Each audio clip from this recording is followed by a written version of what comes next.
Bonjour. Voilà, on est dimanche, 13h30, un peu passé.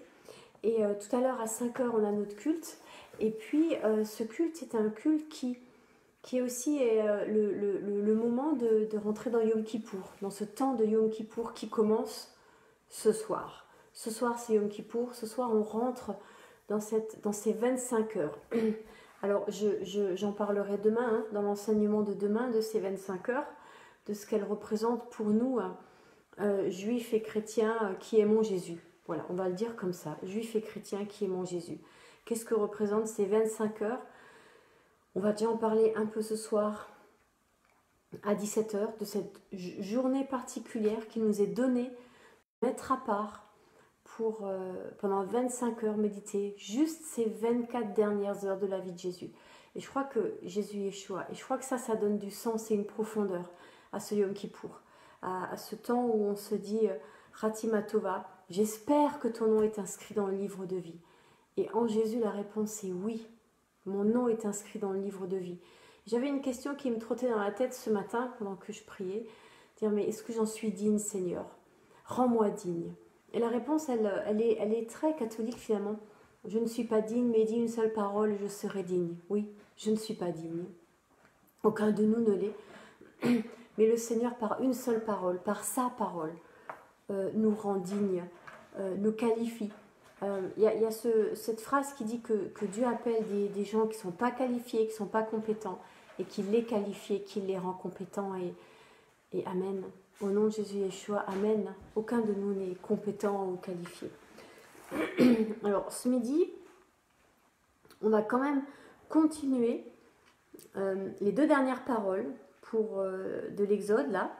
C'est « Tu ne porteras pas de faux témoignages contre ton prochain, et tu ne convoiteras pas la maison de ton prochain, tu ne convoiteras pas la femme de ton prochain, ni son esclave, ni sa servante, ni son bœuf, ni son âne, ni quoi que ce soit qui lui appartienne. » Ça, c'est toute la question de la limite.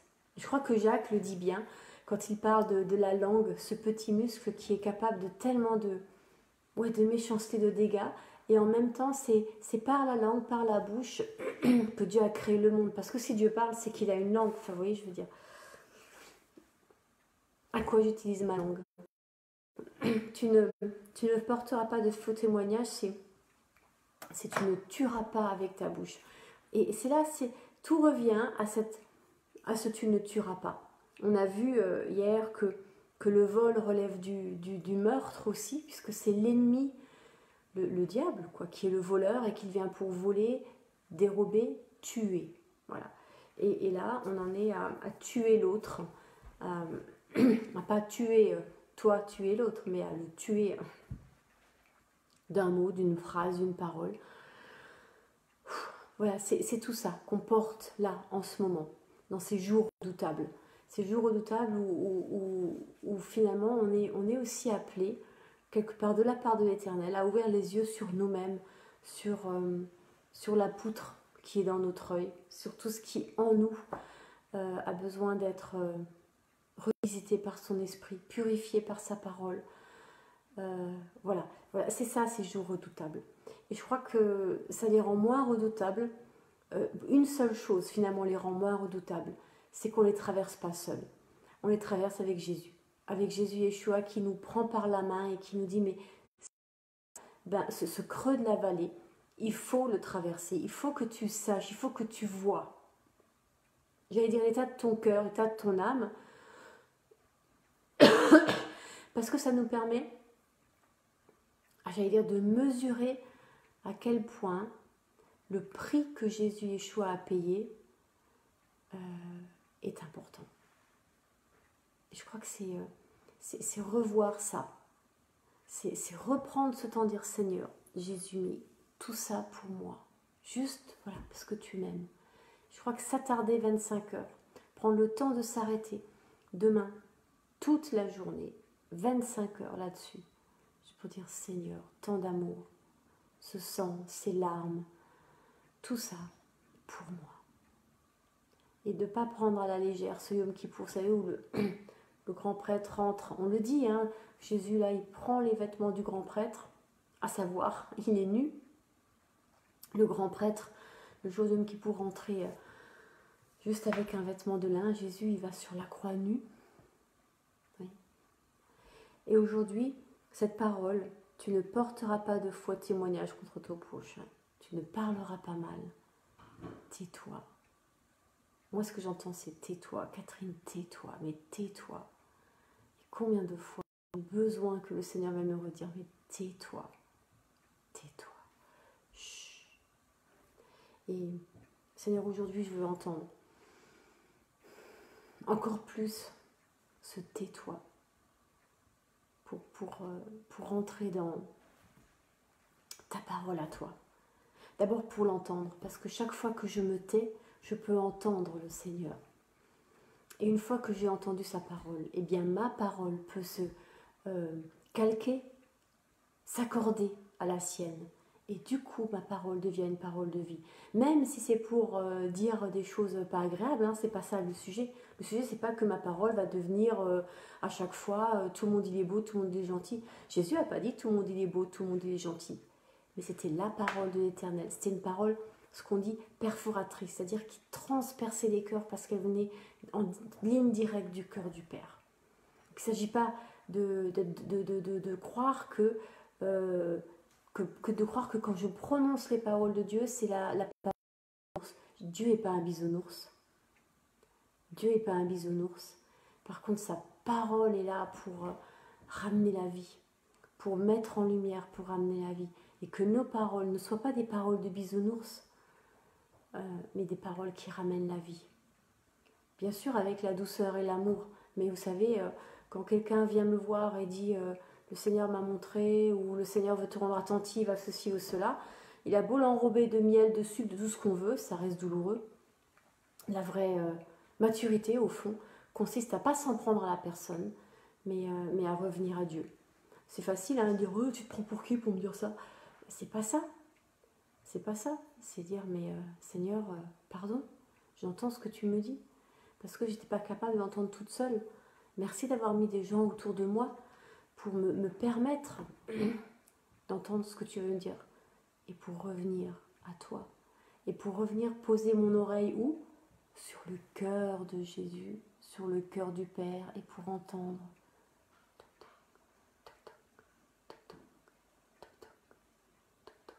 C'est apaisant. Souvent, ma fille me le dit. C'était rigolo parce que bébé, elle faisait souvent ça. Elle se couchait sur le côté de mon cœur. Et puis, plus grande, elle a dit des choses. Elle a dit « Maman, ça me fait tellement de bien quand j'entends battre ton cœur. » Et en fait, elle l'a toujours entendu. Elle a toujours entendu. C'était pas silencieux dans mon ventre, au fond. Seigneur, fait que dans ma vie, silencieux, que ce soit rempli du battement, du bruit du battement de ton cœur à toi. Voilà ce que ça nous dit, ces petites histoires d'humains, toutes bêtes. Seigneur, mais et moi, est-ce que j'entends battre ton cœur? Parce qu'on l'a entendu. Avant qu'on soit sur cette terre, on l'entendait. On était au rythme du cœur du Père.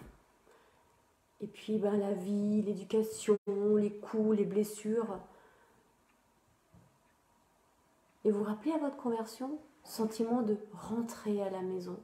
Souvent les personnes âgées le disent, je veux rentrer à la maison. Et sans que ce soit une expérience scientifique, mais parfois on l'a fait parce que dans les maisons de retraite, alors comme ils le disent souvent, oui, par une juste compassion, on les ramène chez eux. Et les gens sont là, devant leur maison où ils ont vécu, ils disent, mais c'est pas là, c'est pas ça. Je me rappelle, le premier poste que j'ai eu, la femme de mon collègue a eu un cancer, et la dernière année de notre ministère ensemble, elle est décédée. Et quelques jours avant qu'elle décède, je l'avais eu au téléphone pour prendre des nouvelles, et elle me disait, tu sais, je rentre à la maison. Et moi, on venait de parler de la maison de retraite, et elle me disait qu'elle allait rentrer, non pas la maison de retraite, pardon, la maison de convalescence, voilà. Elle devait quitter l'hôpital et rentrer en maison de convalescence. Puis la dernière phrase a été différente, elle a dit, je rentre à la maison. Et quelques jours plus tard, elle est décédée. Et je me suis dit, waouh, Seigneur. Et souvent les personnes âgées savent, vous savez, on rentre dans un autre rythme. On rentre dans une autre écoute du cœur du Père. Et Seigneur, je ne veux pas attendre d'être au seuil de la mort pour entendre battre ton cœur. C'est maintenant. C'est maintenant.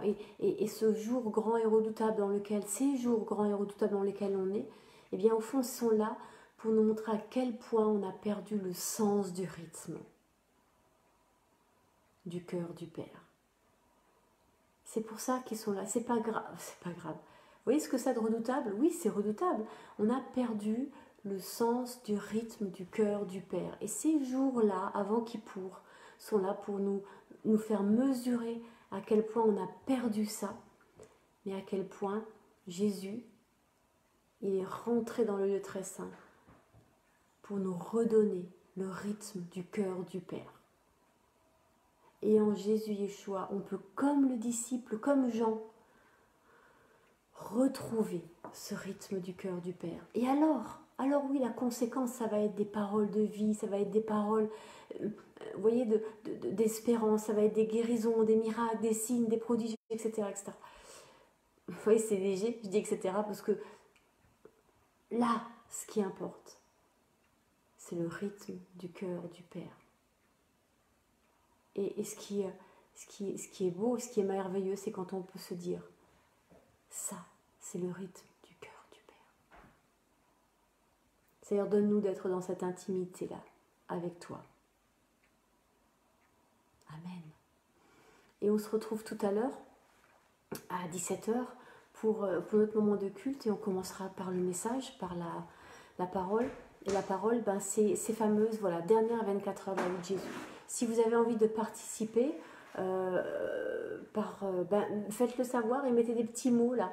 Alors, bonjour Michel. Et puis on va essayer de le rendre interactif. On ne sait pas bien faire, hein, vous avez déjà remarqué, mais on apprend et on grandit. Merci de faire grâce. Soyez bénis et à tout à l'heure.